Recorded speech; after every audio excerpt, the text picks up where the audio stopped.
Ақпанның 2-сі 2025 жыл Атырау облыстық прокуратурасына келіп тұрмыз. Құрметті облыс прокуроры жәбірленуші Болатова Құралай осыдан 3-4 ай бұрын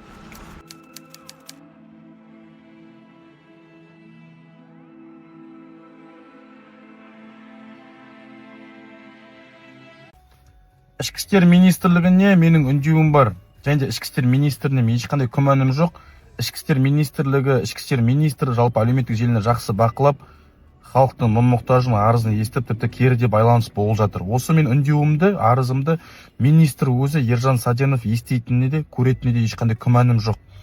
Менің министрлікке үндеу жолдарынан басқа амалым қалмай отыр. Өйткені президентіміздің айтқаны бар, білесіздер, заң мен тәртіп. Атырауда Құралай атты қызды екі қыз автокөлікке отырғызып алып, айдалаға апарып, ұрып, соғып, енді бетінің көретін түрін қалдырған жоқ. Қазіргі уақытта Құралайдың көзінің астынан үстінен тігілген. Сол бойынша қылмыстық іс ашылды тек қана 108-ші баппен. Алайда Құралай сол кезде арызданған. Сөмкем жоқ, автокөлікте мәжбүрлі ұстады, одан кейін пәтерге апарды, пәтерде тағы да ұстады, телефонның паролін ашып беруге мәжбүрледі деп, бірақ та оның ешқайсысы сараланбаған, тек қана денсаулыққа қасақана жеңіл түрде зиян келтірді деген статья қозғалып, қазіргі уақытта сот процесі болып жатыр, судья Алтыналиева. Енді Құралайдың жаңағы жәбірленуші өкілі адвокат та онымен келіспейді, бірнеше өтініш хаттар қалдырып отыр. Тергеу басынан бастап дұрыс жүрген жоқ деп отыр. Енді бұл жерде біздің түсінбей отырғанымыз, белгісіз бір ер азамат шығып жатыр қазір. Кеше видеосы әлеуметтік желіде ашық таратты. Сол қылмыс болған үйде тағы да белгісіз бір ер азамат болған екен. Істеу мүлдем жоқ. Куә ретінде де жоқ. Куә ретінде жауапты алмаған. Сот процесіне келіп қатысқан жоқ. Соттың үстінде Құралайдың жәбірленуші өкілі адвокат сұрақ қояды, күдікті қыздың біреуіне ол кім үйде болған деп. Екі қыздың біреуі жауап береді, менің жігітім, оның аты Тұрланбек, құқық қорғау органының қызметкері деп. Енді бұл жерде үлкен біздерге күмән туғызып отыр. Жәбірленуші күмәнданып отыр. Бұл жерде қылмыстық істі бұрмалауға біреулердің ықпалы бар ма? Қылмыс болған жерде Тұрланбек атты құқық қорғау органының қызметкері не істеп жүр? Ол көріп отыр, үйде адам бар, қансырап жатыр үйде адам. Киімдері барлығы қан-қан болып сол үйде жатыр ол. Және де ол жігітім деп тұрған Айдана айтты, жігітім деп, бірақ ол Ақботаның үйіне келіп тұр. Неғып жүр ол? Ақботаның үйінде, життінде. Неге ол қылмыс болған оқиғаны хабарламаған полицияға, егер де өзі құқық қорғау органының қызметкері болса? Сол бойынша Құралай арыз жазды, бірақ та Құралай әлі күнге дейін ешқандай арызыма жауап жоқ деп отыр. Полиция тарапынан да ешқандай әлі жауап болмай жатыр. Кім адам Тұрланбек деген? Бұрын сонды сол күдікті қыздың біреуі, сол Ақмурзиева Айдананың үстінен бірнеше арыздар жазылған. Маған жәбірленушілердің қазір қысқарып қалған жөнінде қаулысын жіберіп отыр жәбірленушілер. 400 мыңға алдандық, 500 мыңға алдандық деп жәбірленушілер арызданған Айдананың үстінен, бірақ та қылмыстық істер барлығы қысқарып қалған. Неге? Ешқандай беттестіруде болмаған, ештеңе болмаған, қалай қысқарып болды қылмыстық істер? Расында бұл жерде біреудің ықпалы болуы мүмкін бе? Осында кім тексерді? Кім тергеді? Құқық қорғау органындағы оның жігіті кім?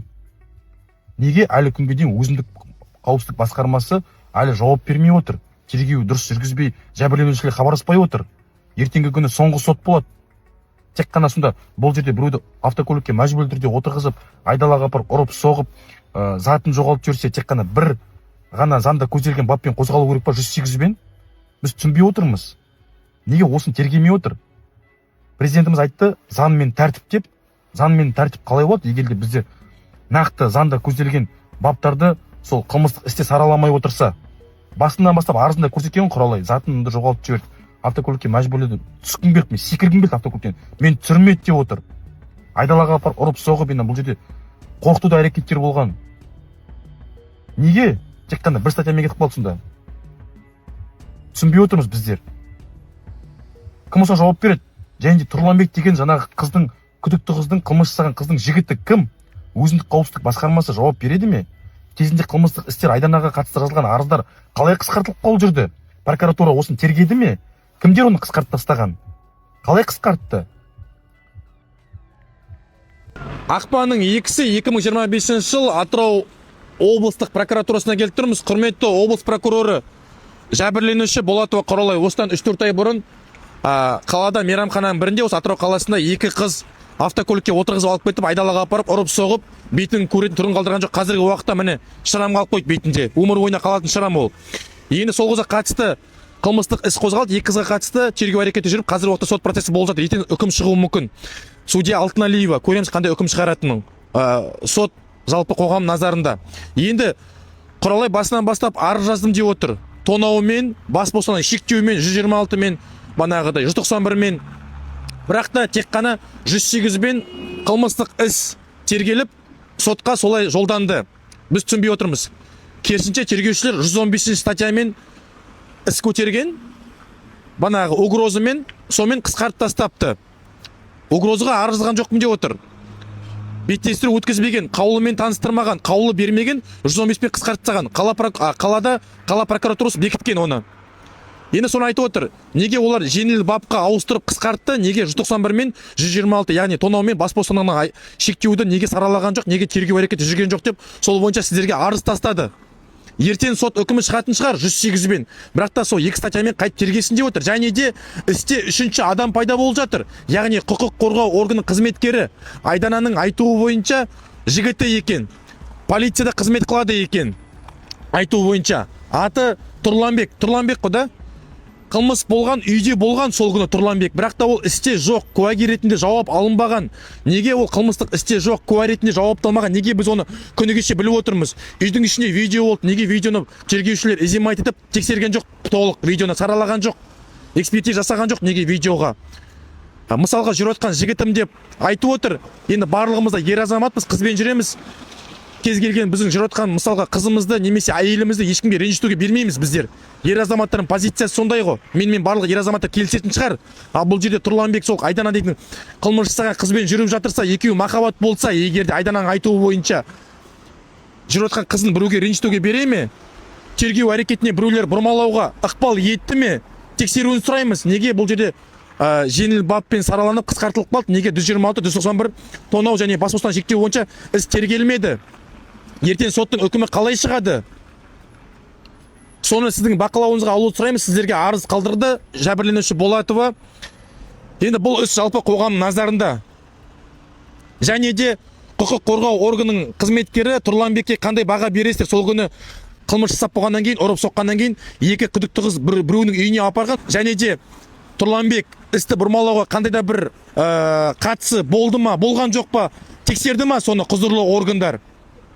Соны тексеруін сұраймыз біздер. Өйткені кезінде де осыдан бұрында сол Құралайдың жаңағы ұрған күдікті қыздың біреуі Ақмұрзиев Айдананың үстінен бірнеше адамдар арыз жазған, алдандық деп. Бірақ та іс қысқартылып қалған полициядан. Біз түсінбейміз. Тіпті кейбір жәбірленушілермен беттестіру өткізбеген. Соның барлығын тергеуді сұраймыз. Бұл жерде нақты іс қалай тергелді, кезінде Айдана жазылған арыздар қалай қысқартылып қалды, және де бұл жерде Құралайды басынан бастап ұрып соғып айдалаға автокөлікке мәжбүрлі түрде отырғызып алып кетсе, неге тек қана бір баппен ғана денсаулыққа жеңіл түрде жарақат келтірді деген баппен ғана сотқа іс материал жолданды? Тонау неге сараланбады, неге тергелмеді? Бас бостандығын шектеу неге сараланбады? Мысалға ситуационный экспертиза жасау керек болды. Бұл жерде ситуационный экспертиза жасалмаған даже. Сен тергеушілер айдалаға сол жерге оқиға орын алған жерге апарып ситуационный экспертиза бірдеме жасады ма сенімен? Жасалған жоқ па ешқандай? Осындай жағдай. Облыс прокурорына жеке бақылауына алуды сұраймыз бұл істі. Және де ОСБ-ға, прокуратураға Тұрланбек қандай да құқық баға береді? Ондай тергеуші жалпы полиция жұмыс жасау керек па? Егер де оның жүріп отқан қызы қылмыс жасап жүрсе, қандай құқықтық баға береді? Және де Тұрланбек сол күні сол үйге не үшін келді? Не үшін сол үйде болды ол? Қылмыс жасаған қыздардың қасында. Соған жауап берсін. Кім жауап береді соған?